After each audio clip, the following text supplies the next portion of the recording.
Hey y'all, it's your girl Miss Subies, and I'm taking you on the front row of the red carpet premiere for the holiday film A Journal for Jordan. The movie was directed by Denzel Washington and stars Michael B. Jordan. It's based on a true story about a soldier who went out to Iraq and was devoted to his family that he left at home. How would you describe this film in 3 words? Ooh, tearjerker. It's 2 words, but we can compound it. Yes. Heartwarming is also a compound word. I feel like I gotta finish up with a compound word then too. Oh, breathtaking. Not about me. It's about military sacrifice. It's about legacy and the importance of defining your own legacy. 3 words. Family, love, and loyalty. Beautiful, honest. Oh dear, you see, you put me on the spot with this question. Beautiful, honest, and pure.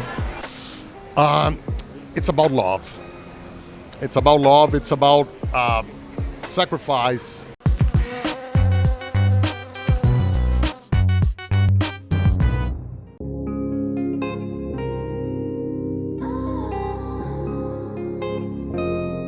A Journal for Jordan hits different when you find out that it's based on a true story. What is one thing that you want viewers to take away from the film? One thing, through love, anything is possible. I think the fact that, through Dana's tragedy, her love for, her one true love, and through her son, she wrote this novel. It got adapted. Now her story is immortalized. It takes a lot of vulnerability and a lot of trust to put your tragedy out there for the world to see. And I think she made something beautiful. So to be a part of that means a lot. Your last role had a similar theme of love and family. And you're at the age where I'm sure your mother's asking you for some grandchildren. Do you plan to join fatherhood soon? Soon? That's tough. No, I think I got some more things to do before I got time before I get there. Okay, your last directorial work was for Fences, and you now are directing A Journal for Jordan. How did you approach this film differently? I didn't have to be in it, so I could concentrate just on making the film. Didn't have to worry about acting at all. Exactly. Yeah. I previously interviewed Damson Idris, who said that he auditioned for the role as your son, Damson Idris. He said he auditioned to portray your son on Fences, and he is constantly compared to you and went viral last week for impersonating you. How do you feel about that? Do you feel like he's one of the leaders of this new black renaissance in TV and film? Who are you talking about? Damson Idris from Snowfall. He is the... I don't know who that is. You don't know who Damson is? No. You gotta know who he is. Go find out. Damson, what show? Snowfall? They compare Damson to Denzel all You don't know who it is time. either? I do. Well, when off record. No disrespect, Damson. No disrespect, Damson. Off record, I'm gonna put you on. Yeah. So you worked with your son in the past in Malcolm X and again in The Devil in a Blue Dress, and now he's an adult actor creating his own legacy, and you guys have an upcoming movie, The Piano Lesson. What is the experience like for you as both the film's producer and as the star's father? We'll see. We haven't started yet. We're a year away from even shooting, so we'll see how it goes. And what are your thoughts on the comparisons to Will Smith? That's a constant online debate. Everyone's always like Denzel or Will. How do you feel? He has a whole lot more money than me. How was it working with Denzel Washington and Michael B. Jordan? It was absolutely amazing. I mean, working with these industry titans, all I wanted to do was make myself a sponge, soak up as much as I could, and I did exactly that. How would you describe this film in 3 words? Ooh, tearjerker. It's 2 words, but we can compound it. Yes. Heartwarming is also a compound word. I feel like I gotta finish up with a compound word then too. Oh, breathtaking. Yes. You put that on the spot? Cause why not, honey? Roxanne Chanté skills came off handy.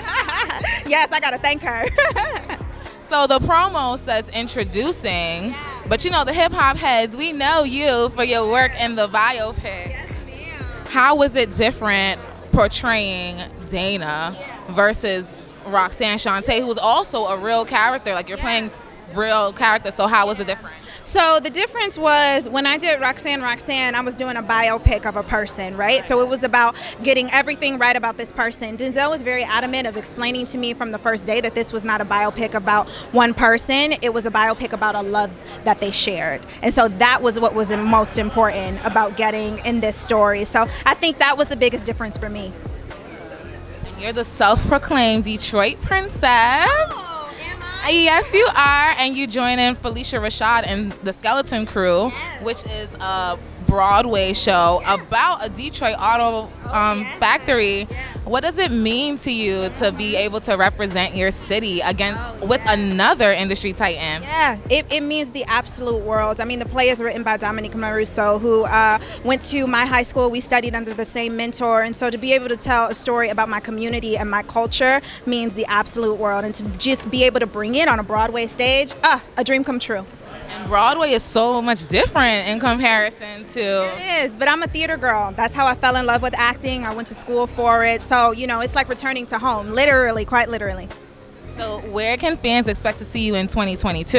Well, they can come see me on Broadway in Skeleton Crew starting January 12th. And then after that, my series, A League of Their Own, will be premiering at some point next year. We don't have a date just yet, but stay tuned. When you say your series, that means that it's yours, or? Oh, I mean, I share it with my other co-stars. Like directed it, wrote Oh, no, I just starred in it. All right, well, we can't wait to see it. Thank you so much. Thank you. Saw you recently in Harlem, and now you're starring in A Journal for Jordan. How was it portraying the mom in this film? Oh, it's fantastic. I mean, it's at a point in my career when I'm everybody's mom, and I'm just loving it. I was the mom in Harlem, and now I'm the mom in this, and doing this project was just, it was just joyful. It was joyful. I mean, even though it's a tearjerker, no spoiler alert, but it is, we know in the beginning, but throughout, it's just such a celebration of life and love, I'm getting a little emotional talking about it. Crazy. But yeah, that's why I think it's so important.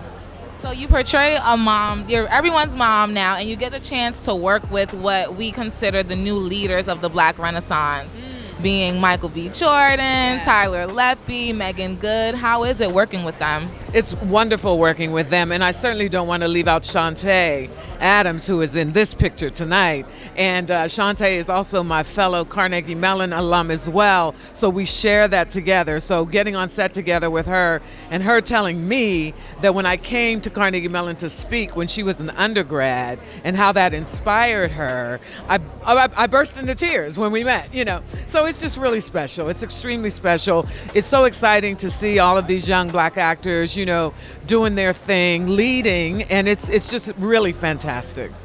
Have you previously worked with Denzel Washington before? I have worked with Denzel before. We did a little movie called Flight that was quite good, and actually I worked with him on the Broadway stage in Julius Caesar. So it's the first time I'm working with Denzel as a director, however, and that's a completely different experience and a wonderful one. Can't wait to see you guys' work, but it will be remiss of me not to ask. We know and love you from Law & Order SVU. Can you dish on why you parted ways with the series? Oh yeah, and it's not even dishy, I mean, I came on the show to do one episode in the very beginning, and that turned into a recurring, and then it turned into a series regular, and then it turned back into recurring, and then it turned into every now and again. And that's all very great, because the entire time I was on Law & Order, I was doing every other thing I could do on the planet, whether it was stage, whether it was film, whether it was another TV show. So it all worked out beautifully, and I'm still Emmy Warner whenever they need me, so it's all been good. And before we go, where can fans expect to see you? Like, what films are you working on, or TV shows, or new projects? Oh, great. Yeah, right. Well, actually, right now you can see me on Netflix on Cowboy Bebop, the new series that dropped. And as you mentioned, Harlem. And what else? Something that's not out. Something that's not out. See, you can see C. And I think it's okay to say this because it's already been in the press, but I mean, I just wrapped on I Want to Dance with Somebody, the Whitney Houston feature film that'll be out next year sometime. So. What role? playing Sissy Houston, Whitney's mom. Yeah. You're the mom. The mom. I'm the mom. I cannot wait to see it. Thank you so much. Yeah, it's going to be beautiful. How would you describe A Journal for Jordan in 3 words? Not about me. It's about military sacrifice. It's about legacy and the importance of defining your own legacy. It's about my son. I needed to show him through my example that as broken as I was for the first few years of his life, that you do something, you channel your grief. And I hope that now that's a lesson I can share with people beyond my son in this country and throughout the world. But more important than our story, I wanted people to see what happens to your life when the officers show up at the door to tell you you've just lost your loved one. I wanted people to feel that personally, to really increase the amount of respect that we have for soldiers, but also their families. Because I feel like those families are neglected. Like, we have the memorial sites for the soldiers to kind of immortalize them, but what about the people that never move on from these tragedies? And I think that this movie definitely serves as a good platform for that. I hope so. And if it does that, then I think we did our job. I can't wait to see it. I feel like I'm ready. I'm prepared to cry when we walk in this theater. Oh, thank you. What methods did you use to adapt First Sergeant Charles Monroe King's 200-page journal into a screenplay? I think that in a word, reverence. I used the method of reverence. I studied it. I absorbed it. I talked to Dana about it. I talked to Denzel about it. He read it. I read it. I highlighted stuff. We talked about it. It was reverence and vigilance were the two. I'm off mic. Sorry, I'm kind of swaying. Reverence and vigilance, I think, were the two main components. I don't know that I would call it a method, but those are the ingredients in the stew for sure. What is one thing that you want fans to take away from this movie? To love fearlessly and endlessly, because we're all running out of time. Nobody's getting any younger. So if you love somebody, love them. And love them with every part of your being, and do it fearlessly and wholly, because none of us are getting any younger. We all have an expiration date. Yes, ma'am. It's coming one day, and it's going to come fast. If anybody who has some kids out there, they know that how that time speeds up, like, bloop, COVID has proven that time speeds up. Yes, ma'am. That is the truth. So, love now, and love big. I hope that's what people do, because it's, love can be scary and it can hurt, but that's okay. Do it anyway. How would you describe this film in 3 words? Beautiful, honest. Oh dear, you see, you put me on the spot with this question. Beautiful, honest, and pure. Beautiful, honest, and pure. So it sounds like I'm going to be crying, messing up my makeup in the middle. Seen it yet? Oh, you better bring in some tissue. Yeah, you better bring some tissue. Last week, you went on a Twitter rant about film critics and, gave encouraging words for creatives to keep pushing through. What was the inspiration behind this rant? Just this season. This is the season that movies are coming out, and everybody, and I think their brother becomes a critic, and you get likes and you get for negativity, and I wanted to talk to the artists. I wanted to talk to the writers, directors, actors, and critics be damned. Do your thing. Yeah. Do your thing. It's the same as love. Love now. Love hard. If you're a creative, create now. Create hard, and don't worry about what anybody thinks. Go do it. Go do the work. I feel like you're talking to me. I'm talking to anybody who's listening. Yeah. So, are you working on any future screenplays starring some Black cultural icons like this one? Want something that's not out, not in the press? I need some tea. I can tell you this. I can tell you I've written my directorial debut and that Jamie Foxx is going to produce it. I can tell you that. And that's all that I can tell you about that right now. Thank you so much, Virgil. Yes, thank you. Happy holidays. You too. So, how was it working with Michael B. Jordan and Denzel Washington? Well, when I found out I was going to be working with Mr. Michael B. Jordan and Mr. Washington, I stopped talking for a good 10 minutes straight, which is extremely hard for me to do because I tend to talk a lot. And just because I've grown up watching Mr. B. Jordan and Mr. Washington in so many films, and to see Mr. Washington behind the screen and in front of the screen, just the comparison is so close together that it's crazy. And just with both of them, it's so iconic to be working with both these actors, considering it's also my first film. This is your first film? This is my first movie of all time, and my first red carpet.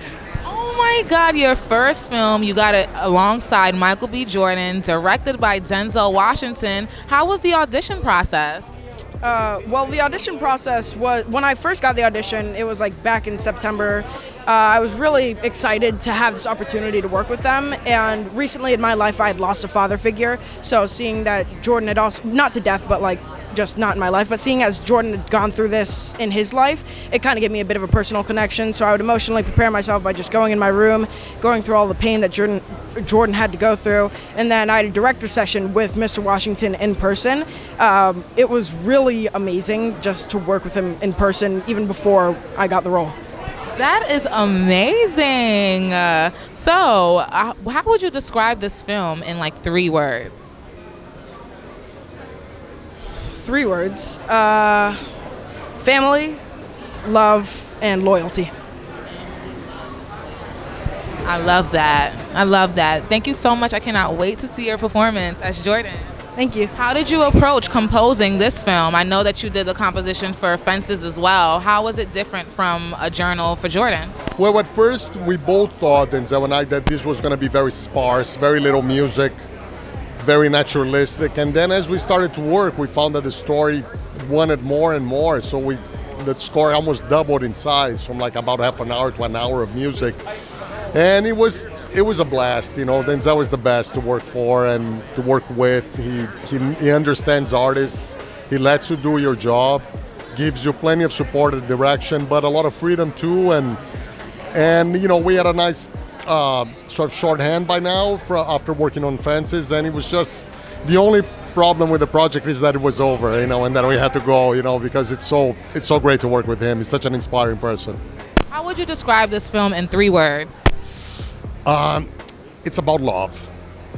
It's about love. It's about sacrifice, and but it's really ultimately family, love, and love transcending time, transcending even the physical space. It's very spiritual. It's about a man talking to his son from the beyond in a way, and writes this journal to tell his son all the things that he wishes he could have done, but you know, he ends up not doing it.